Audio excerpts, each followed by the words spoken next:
Slavoj, our planet has been hit by pandemics before. We've had Spanish flu, we've had Ebola. How different is COVID-19 from a sociological perspective? Well, it's simply that we live in a different world, in a global world, which maybe it's kind of a progress even. Today, we see what total catastrophes happened in the past, and even people 100 miles away didn't know about it. For example, 1840s, the big potato famine in Ireland. Do you know that all the time Ireland was even exporting food? Or not only Spanish flu, medieval plague, and so on and so on. So one good thing is that we are much more than ever aware that we are all on the same boat. The other thing is that, and this should be endlessly repeated, we live in an era of science, and science means these phenomena, although, of course, virus epidemias are connected with global economy and so on, but nonetheless, they don't have a deeper meaning. Can one imagine anything more stupid than a virus? It's not even clear if it's a chemical mechanism or a living being, something that just blindly reproduces itself. It's stupid, it's meaningless, and we need science to confront it. Third thing, that if in previous cases people were thinking just about isolation and so on, today I hope we are becoming aware that we have to act in a united, coordinated way. We are all, the entire humanity, we sit in the same boat. The big loser, I think, will be precisely nationalists, racists, and so on, who think our country should isolate itself and so on. Of course, we need quarantines and all that. But for example, take Europe. We should act in a united way, helping each other with respirators, with masks, whatever is needed, and so on and so on. I think that in this sense, we should behave as if we are in the middle of a military operation. It's not a question of markets and so on. Things are needed. We have enough of means. We should coordinate our activities. We should do it together.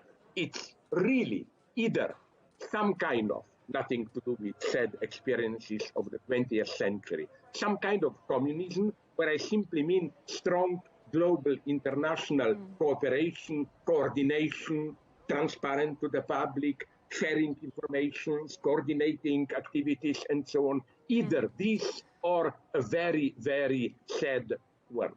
Well, what we're seeing, Slavoj, is borders being closed, events being cancelled, and panic buying.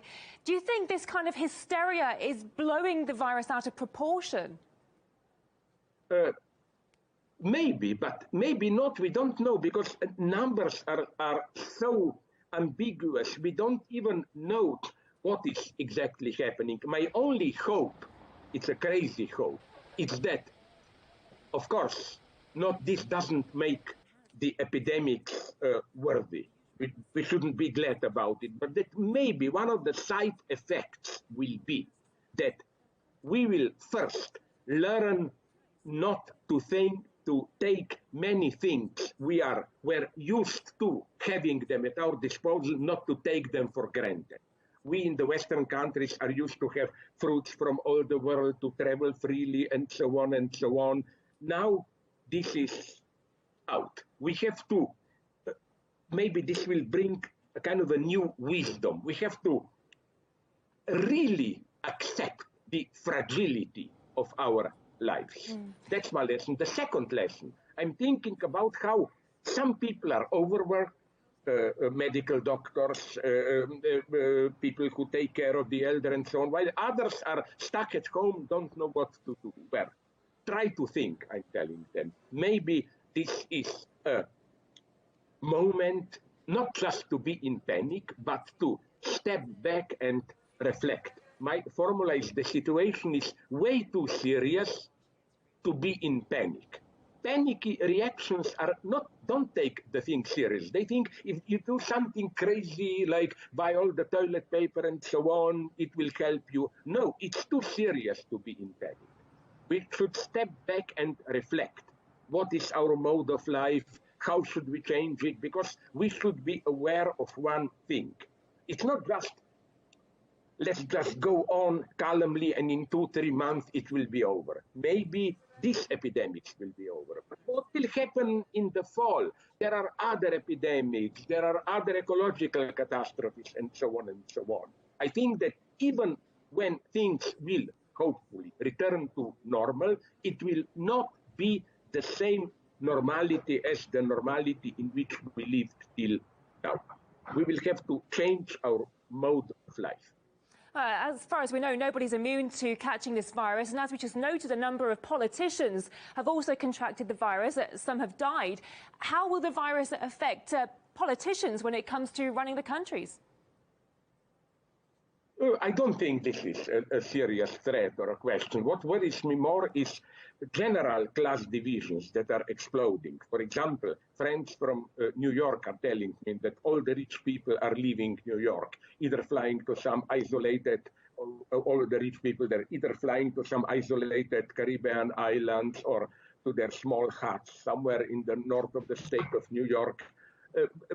The real problem, again, I see is to make health generally accessible. What Bernie Sanders is all the time saying, we need global healthcare, not just in the United States. Viruses like this make us aware that we need some global healthcare mechanisms, not just distributing the burden inside a country, but between countries. We should be, I'm not here appealing to some kind of abstract sense of solidarity. It's even in our egotist interests. If Germany now doesn't help Italy, they will get an even stronger, probably, epidemic, and so on and so on. So helping others, solidarity, is something that is demanded from us precisely if we think as rational egotists. It's the time to step together. Plus, it's the time to do something different with our economies. It's clear in situations like this that we cannot leave global decisions to markets and to nation states.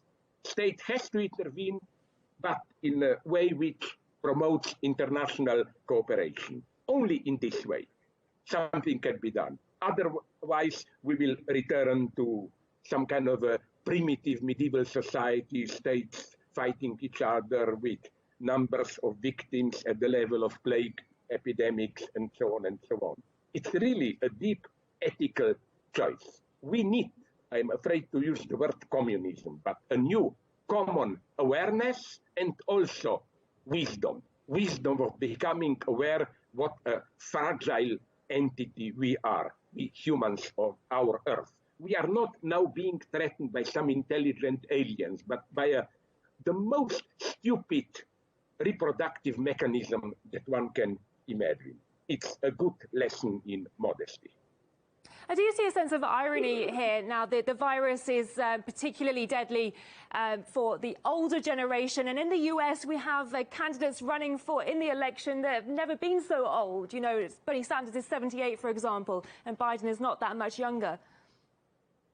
I agree, but here we, and I'm saying this as an atheist materialist, here we should remain human beings who respect spirituality. I mean, to put it in brutal, cynical way, from a biological perspective or vitalist perspective, this virus can even be something benevolent, like societies will get rid of their elder, weak, ill, and so on and so on. Those who will survive will be much stronger. But is this what humanity is about?